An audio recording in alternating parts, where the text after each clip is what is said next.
Hello तो मेरे प्यारे प्यारे दोस्तों, आपके लिए फिर से लेके आ चुका हूँ अकबर मीराल की एक और अनोखी कहानी। कहानी का नाम है पेड़ एक और मालिक दो। तो कहानी को करते हैं स्टार्ट। एक बार की बात है कि रोज की तरह बादशाह अकबर दरबार में बैठकर अपनी प्रजा की समस्याएं सुन रहे थे। तभी लोग अपनी अपनी समस्याएं लेकर बादशाह के सामने हाजिर हो रहे थे। तभी राघव और केशव नाम के दो पड़ोसी अपनी समस्याएं लेकर दरबार में आए। इन दोनों की समस्याओं की जड़ यह थी कि इन दोनों के घर के बीच मौजूद फलों से लबालब भरा आम का पेड़। मामला आम के पेड़ के मालिकाना हक को लेकर था कि उस पेड़ का असली मालिक कौन है। इस हक को लेकर उन दोनों के बीच लड़ाई थी। राघव कह रहा था कि पेड़ उसका है और केशव झूठ बोल रहा है। वही केशव का कहना था कि पेड़ का असली मालिक मैं हूं और राघव झूठ बोल रहा है। अच्छा जी, तो पेड़ एक और मालिक दो।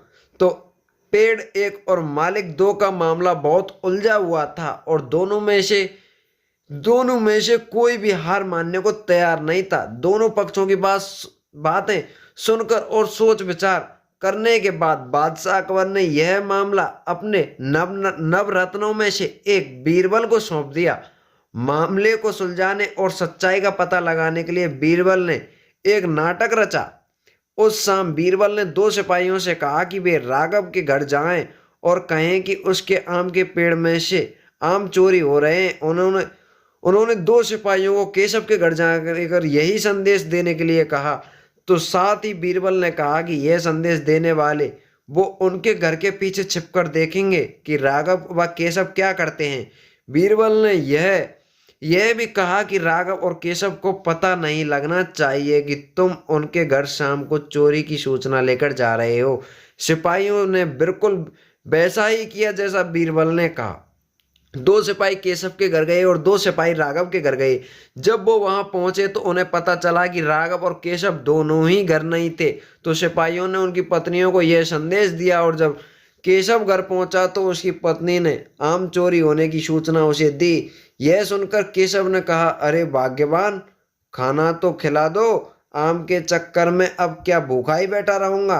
और कौन सा वह पेड़ मेरा अपना है। चोरी हो रही है तो होने दो, सुबह देखेंगे। यह कहकर वह आराम से बैठकर खाना खाने लगा। वहीं राघव घर आया तो उसकी पत्नी ने यह बात उसे बताई। तब वह उल्टे पैर पेड़ की तरफ दौड़ पड़ा। उसकी पत्नी के पीछे से आवाज लगाई कि अरे खाना तो खा लीजिए।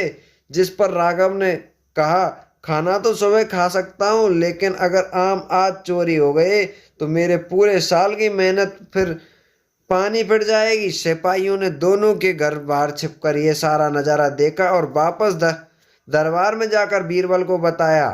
तो अगले दिन दोनों फिर से दरबार में हाजिर हाजिर हुए। उन दोनों के सामने बीरबल ने बादशाह अकबर से कहा, जापना, सारी समस्या का जड़ वो पेड़ है। क्यों ना हम वो पेड़ ही कटवा दें। ना रहेगा बांस, ना बजेगी बांसुरी। बादशाह अकबर ने इस बारे में राघव व केशव से पूछा, इस बारे में आप दोनों क्या ख्याल है। इस पर केशव ने कहा, हुजूर, आपकी हुकूमत है, आप जैसा कहेंगे वैसे चुपचाप स्वीकार कर लूंगा। वहीं राघव ने कहा, मालिक, मैंने 7 वर्ष तक उस पेड़ को सींचा है। आप चाहे तो उसे केशव को दे दीजिए, लेकिन कृपया कर उसे काटिएगा ना। मैं आपके आगे हाथ जोड़ता हूँ। उन दोनों की बात सुनकर बादशाह अकबर ने बीरबल की तरफ देखा और कहा, अब क्या कहना है, अब आपका क्या कहना है बीरबल। तो इसके बाद बीरबल ने बादशाह को बीती रात के किस्सा सुनाया और मुस्कुराते हुए कहा, हुजूर, पेड़ एक और मालिक दो, ऐसा कैसे हो सकता है। कल रात हुई घटना और आज हुई इस बात के बाद यह साबित हो चुका है कि राघव ही इस पेड़ का असली मालिक है और केशव झूठ बोल रहा है। यह सुनकर बादशाह और बीरबल को शाबाशी दी और उन्होंने अपने हक के खातिर लड़ने के लिए राघव को बधाई दी और चोरी करने व झूठ बोलने के लिए केशव को जेल में बंद करने का आदेश दिया। तो thank you all, thank you guys. लेकिन वीडियो से और इस कहानी से हमें क्या सीख मिलती है वो सुने बिना मत जाना भाइयों। तो पहले वो सुन लें। एक पेड़ और मालिक दो से हम इस कहानी से हमें यह सीख मिलती है कि परिश्रम किए बिना छल से किसी और की चीज चुराने का अंजाम बुरा होता है। तो मेरे प्यारे प्यारे दोस्तों, अगर वीडियो अच्छी लगी हो तो वीडियो को लाइक कर दें, चैनल को सब्सक्राइब कर दें और कमेंट में बताएं कि आगे किस किस्से के लिए वीडियो चाहिए।